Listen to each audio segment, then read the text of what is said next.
Bonjour et bienvenue dans un nouveau numéro de Patif et des interviews avec aujourd'hui en invité Cyril Carrère. Bonjour Cyril, Bonjour Paty. je suis ravi de te recevoir pour parler de ton nouveau roman La colère d'Izanagi, paru aux éditions de Noël. Merci Alors, de me recevoir. je t'en prie, première question toute simple, dans quel état d'esprit tu es? Est-ce que tu es content des retours? Oui, alors ouais, je suis absolument ravi. Bah, c'est vrai qu'au quotidien, au Japon, je suis un petit peu dans une bulle en fait. Et que de revenir en France pour la promotion, alors peu de temps après la sortie, et de recevoir les avis de lecture, bon, c'est vraiment toujours un moment un peu stressant, un peu assez important finalement, parce que ça permet de concrétiser ou non un petit peu les efforts et le travail qu'on a fait.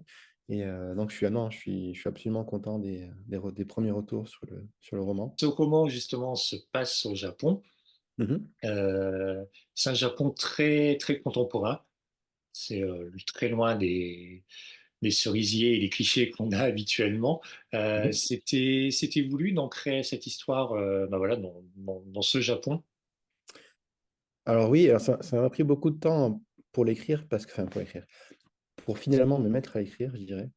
D'accord. Parce que je me pensais pas forcément légitime au départ. Je pense que j'avais besoin un peu de maturité dans la plume et puis euh, plus d'expérience de vie, je dirais. Donc, je suis au Japon depuis un peu plus de 6 ans. Avant ça, j'avais quand même beaucoup voyagé dans ce pays pour le travail notamment. Et je me suis appliqué à vraiment retranscrire ce qu'il est vraiment de l'intérieur, donc du point de vue d'un expatrié, bien sûr. Et on est très loin effectivement des cerisiers en fleurs et de tout ça, mais voilà, j'ai voulu rester pragmatique, montrer que voilà, ça reste une société qui est très différente de la nôtre, mais en même temps, elle a ses propres démons, ses propres soucis dès qu'on gratte un petit peu sur la surface. Ce livre commence avec il y a une scène d'ouverture très très impressionnante.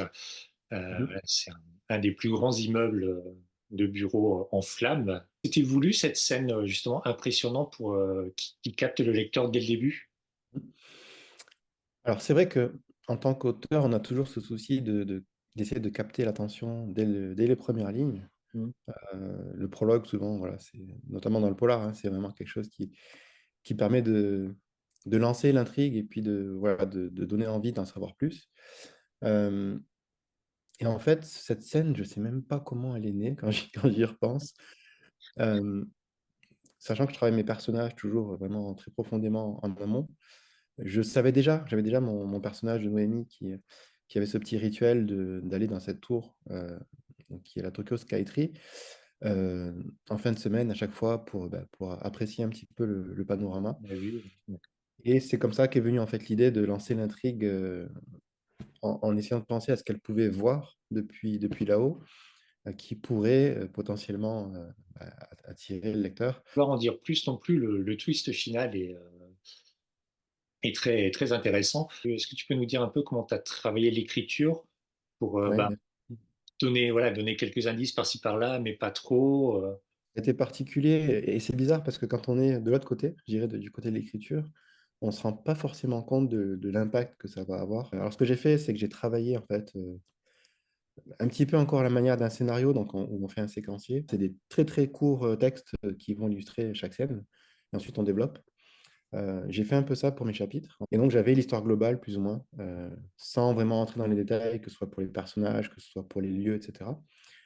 Et ensuite, j'ai refait un passage, j'ai développé un peu plus. Bien sûr, j'avais déjà ce fameux rebondissement en tête. Euh, ouais. voilà, donc je l'ai amené une première fois dans l'écriture. Et une fois qu'il était posé et que j'ai pu aller à la fin du roman, je suis revenu en fait sur ce que j'avais écrit pour voir un petit peu effectivement si j'avais bien disséminé, poser toutes ces balises entre guillemets Oui, que c'est j'avais bien ce qu'il fallait. Ouais. envie de poser. Et si besoin était, j'en rajoutais. Et puis enfin voilà, ça m'a permis de peaufiner vraiment. On évoquait la façon dont tu as écrit l'histoire. Les personnages, alors là, il y a Ayato qui existait déjà dans des précédents livres. Est-ce que tu peux nous dire un petit peu comment tu les crées, tes personnages? Mhm. Alors c'est vrai qu'Ayato, c'est particulier, c'était le personnage principal de mon premier roman qui n'est plus disponible. Donc j'espère, je croise les doigts pour que un jour ça revienne. Euh, Donc voilà, c'est un petit peu, entre guillemets, mon bébé, quoi. Je suis un peu le papa du Ouais. perso. Pour la création, bah, je m'appuie beaucoup sur ce que je connais, je pense comme pas mal d'auteurs, sur des attributs particuliers. Alors, je connais personne qui soit hyper osmique, par contre, Oui. une odorat surdéveloppé comme ça, mais je connais des personnes qui mangent autant que lui, comme cette personne-là, par exemple. Fin, sans trop en dévoiler, on Oui. peut imaginer une suite ou tout au moins revoir ces personnages-là ensemble. Alors, sans trop en dire, oui, oui, je pense que je peux dire que oui, Ouais. Ok. sans trop Oui, voilà, divulguer, sans trop dévoiler. sans souci. Oui, oui, c'est vrai qu'à la fin du roman, il y a des, je pose encore des balises qui montrent bien qu'il va probablement y avoir une suite qui sera. Alors, ce seront pas des suites directes, je dirais, ce seront des romans indépendants. Un peu la manière, si tu connais, du département V. On sera un peu dans cette veine-là, donc c'est une cellule toute nouvelle, hein, la cellule Sakura, qui a été créée dans ce texte et qui va continuer à œuvrer, je pense, pour pas mal de temps. Et du livre, tu as également créé un blog Ouais. dont on mettra l'adresse. On mettra l'adresse. C'est là aussi, est-ce que tu peux nous en dire deux mots, tout simplement, pourquoi cette idée? Alors déjà, merci d'en faire mention, c'est chouette. Euh, c'est venu sur le tard en me disant que ce serait bien d'avoir un complément qui plonge un peu dans l'univers du roman, qui parle des personnages, des lieux, qui donne finalement vie à ce qu'on peut lire dans le roman. Alors, ça peut très bien se lire avant. Enfin, le blog peut être consulté avant ou après lecture. Il y a pas de... Je pense pas qu'il y ait d'éléments qui vont vraiment gâcher l'intrigue. Donc, j'ai plutôt vu ça comme un complément. C'est vrai qu'il le Japon fascine pas mal, intéresse pas mal les gens. Donc, ça servira un petit peu de base arrière au roman que je vais créer.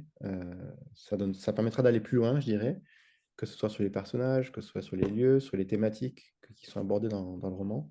Vous pouvez consulter le blog, mais vous pouvez surtout lire le livre La colère d'Izanagi de Cyril Carrère, paru chez De Noël. Voilà, j'espère qu'on vous aura donné envie de le lire et de le découvrir, au moins pour la fin, ça vaut le détour. Merci beaucoup à toi, Cyril. Merci à toi, Patty. Merci de m'avoir reçu. Je suis ravi. Je t'en prie, merci beaucoup. Et puis nous, on se retrouve très bientôt avec un nouvel invité, un autre thème. Et d'ici là, bah, n'oubliez pas de lire, c'est important. Bonne journée à tous. Au revoir. À bientôt. Au revoir.